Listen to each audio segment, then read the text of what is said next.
Yo, call me a music the way I track you. Hey everybody, what's up? Welcome back to the Games Kids. Today, and only today, we are here to talk about something I've been meaning to dive into for a while now, and that is the music of Sonic Frontiers. Specifically, 4 categories I wanted to get into right away. But before we get into that, of course, make sure to subscribe to your boy and join the members. I have now made a membership tier on YouTube for $2 only. You'll get an exclusive weekly video, and you get to support your boy. So thank you so much for all that. But yeah, as I was saying, I wanted to get into the 4 categories of music that make up Sonic Frontiers' incredible OST, and I think my favorite in this series, if maybe not second or third, it's top 3 for sure. I know there's gonna be a few tracks we get within the final Horizon update, but I want to talk about the 4 distinct sounds that make this soundtrack so good, and that is the cyberspace music, the island movements, the Guardian themes, and of course the vocal themes. I feel like with Sonic Frontiers they did something so distinct for the series and tried a lot of sounds that were never really used for the franchise. And I think we have to talk about the island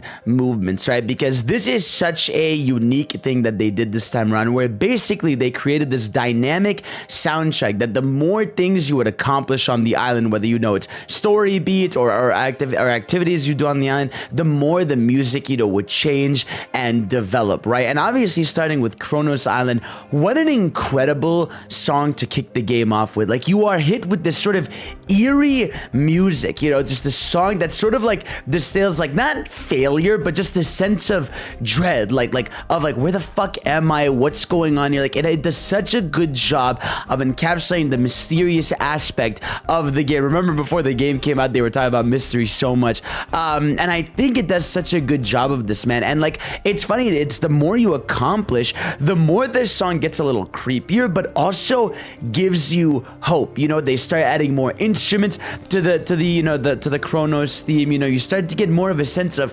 hope and understanding of what's going on at Kronos Island, especially when you're working with Amy here to save the lives of some of the Coco and understand life a little bit more. The music starts to swell a little bit, but it never lets go of that aspect of, hey, like, you're still somewhere wrong almost. You're not here, you're not supposed to be here. So the fact that Kronos is able to create this dynamic soundtrack that gets better each movement, where it adds a sense of adventure, the sense of fear, and this sense of mysteriousness, is one of my favorite aspects of a soundtrack ever. Then you get to Ares Island, a little more lighthearted. You start with a little, typical desert beat, a few drums kicking in, some says, but the more you get into it, you start to feel some vocals kick in the background a little bit, you get more instruments swelling. It's honestly not necessarily my favorite song in the game, because it does, I don't want to say it comes off as a typical, track, but it's something I feel like we've heard before. And honestly, I think that Sonic has done better in games like Sonic and the Secret Rings, for example. But I do think for the most part, Ares Island does a good job of having a distinct OST in it, and it doesn't, this one doesn't give a sense of fear. It gives, again, that sense of mystery, right? Okay, I'm like lost in a desert, right? But there's a lot of hope to it, there's a lot of upbeats to it. But I think the islands in general do a good job of being upbeat, but it's not like you're jamming to it. It's more like, okay, like I am running around this island and vibing to what's going on here. Chaos Island is awesome because I feel like it's the island where swelling starts to happen, and obviously I don't mean, your body's swelling, but like music, you start to, you're in this area, the skies are pitch, blue or white depending on the day, whether, you have this volcano in the middle, and you hear like this, like dun dun dun dun, and you're getting vocals that are kicking in later movements and versions of the song. And I think it does a good job of sort of giving a bit more hope at this point. Sonic is getting farther into this. He's getting hit by the corruption,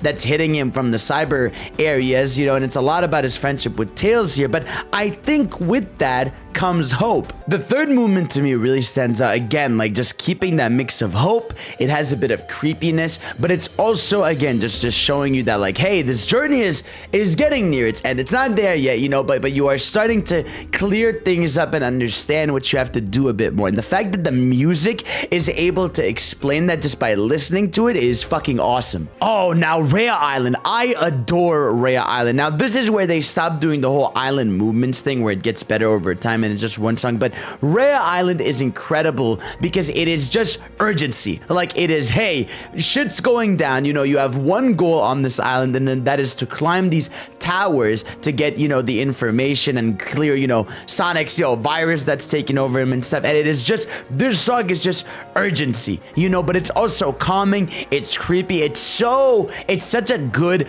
track. And honestly, it fits the theme of, you know, climbing, because you spend a lot of this island, you know, going up all the way up these towers, and the fact that the music is kind of swelling, it feels like it's swelling with you climbing. It's, again, it's a sense of like finale to the game. Like, this could, to me, be the final island theme, and I wouldn't have minded, you know, because it was such a good mix of like being creepy, feeling like, oh shit, like I've got to move, and it's just so, I adore Rhea Island's theme. It's one of my favorite Sonic tracks, like, in the whole series. Then you have Uranos, the final island of the game. And this one is so fantastic because this almost feels like, all right, Aftermath, you know, it's not Aftermath, it's the finale, but they make it, you know, it sort of reminds me of Kronos a bit. Obviously, you know, it's an extension of Kronos Island, but it takes you back to that beginning of the game a bit, where it's a little bit creepy, but you have hope. You know, it feels like Sonic knows what's about to go down. He knows this is all about to end,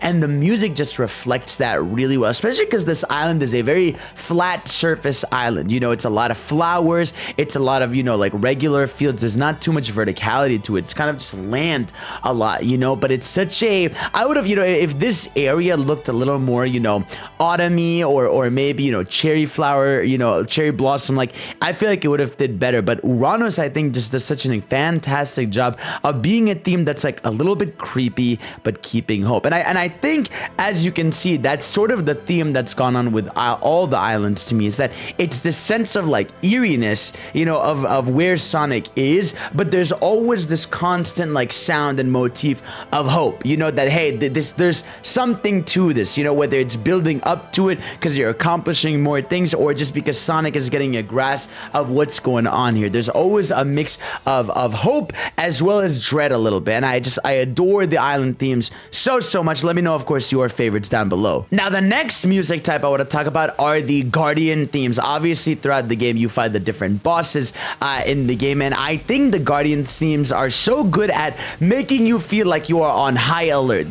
To me, the best way I describe the Guardian themes is that, you know, you got caught red-handed, like, you know, like you were robbing a bank, and, you know, you bumped on that red laser, and you just hear the music swell. You know, whether it's Tank's theme, whether it's Azura on the first island when you're fighting her and you've alerted her, and you feel like you just did something wrong. You know, like you entered someone's home, you know, you broke into something. Obviously, don't do those things, but you know what I mean. Like, it just feels like you're alerting them, and it's such a good energy. And a lot of times they match the type of boss. Like, obviously, you know, we all make fun of Squid's loud, but it does a good job, you know, at implying you're about to do a chase, you know, because you're running on like the lines of it, and you're hearing like dun dun dun dun dun dun dun, and it's like building up so much. And what I adore so much is like Spider's theme. Spider's theme is, for some fucking reason, it goes crazy because you get knocked in the air and you're going all the way down. I love that one. And even though I hate this boss, I gotta give it to Ghost theme. This theme is a fucking banger, and again, it does a good job of reflecting the enemy. It's an enemy you're chasing.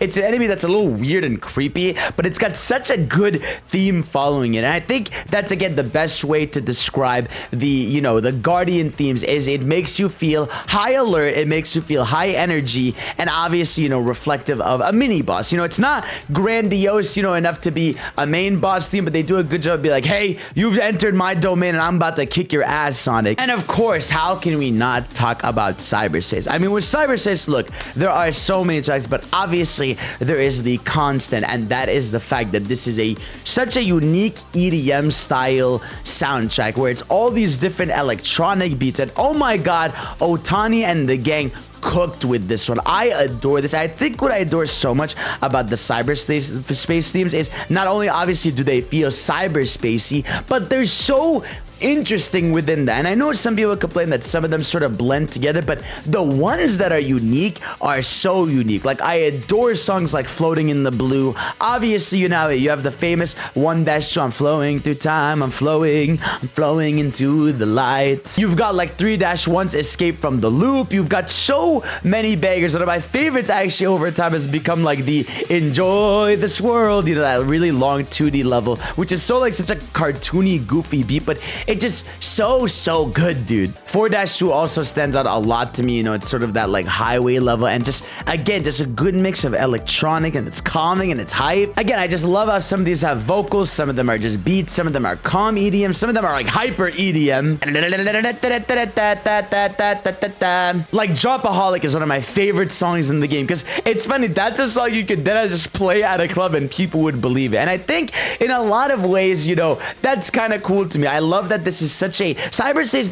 It feels like they had fun with it. They were like, bro, we're sticking to a theme, but let's exhaust the shit out of that theme in a good way. Like, let's go over every kind of sound we could do with this. And I love it so much, man. Let me know also your favorite Cyberspace theme in the comments below. And of course, man, how can we talk about Sonic Frontiers soundtrack without getting into the vocal themes? Now, obviously, it feels like we've had a lot of talks about these vocal themes, and it feels like every week someone comes up with a new answer for what their favorite vocal is. But I still, to this day, will never forget the first moment when I went to Giganto and I heard that fucking heavy metal track, and I was like stun locked for a second. But as it's building up and you're fighting, it is one of the rawest experiences of all time. Whether it was that, whether it was Breakthrough at all when my mind got blown literally live on stream, whether it was fucking, you know, getting to fight Knight and you hear, what's his name? Is his name Tyler 7, the dude who sings Infinite Theme, like he's back on another vocal, he's rapping, and then you get to the crazy vocals with Kellen. It's like, we are getting some of the craziest vocals in the series, and I think, to be honest with you, I think these are going down in history as the most iconic Sonic vocals of all time. I mean, we finally found something to match Crush 40's origins. I'm telling you, man, Undefeatable alone might be Sonic's best track, you know, or something like Breakthrough It All, or again, even Find Your Flame. Like, those 3 songs alone could, you know, cover it. But then you have something like Vandalize, you know, which is a licensed song, but it's still licensed for Sonic, and that song is fucking fire, and they knocked it out of the park. And even a song like I'm Here, while it's not as hype, I feel like I'm Here got a little overshadowed because of the Kellen Quinn tracks, but I'm Here is still a great theme, dude. It still sounds awesome. It's such a good vocal theme. Even a cheesy song like Dear Father, right, which at first I felt was a little cheesy, but god, man, like when you listen to it again, I feel like with the vocals it hits better than the na na na. I feel like that song is just so sad, you know, but it's such a you know, it's a song of hope and sadness, and I really love it. And obviously one that's so underrated, I feel like, is One Way Dream. You know, One Way Dream, I feel like, is such a good song that they knocked out of the park, and it's such a beautiful message. It's actually a song about Sonic Team, funny enough. So when they're saying stuff, you know, they laughed at us, you know, and here we are, step up the gears, and they're saying, you know, boost your spirit off the ground, I'm a spark that won't go out, like stuff like that. They're talking about the Sonic Team, and I love that, and it fits Sonic and everything. I think the vocals in this game are some of the best in the entire series, 100%, and they killed it, bro. But yeah, these are the reasons for me why Sonic Frontiers soundtracks stand out so much. Let me know, what is your favorite song in the game? You know, give me each category: your favorite island theme, your favorite cyberspace theme, Guardian theme, and vocal theme. All right, so thank y'all for watching. You're the best, and of course, I'll see you all next time. Peace out.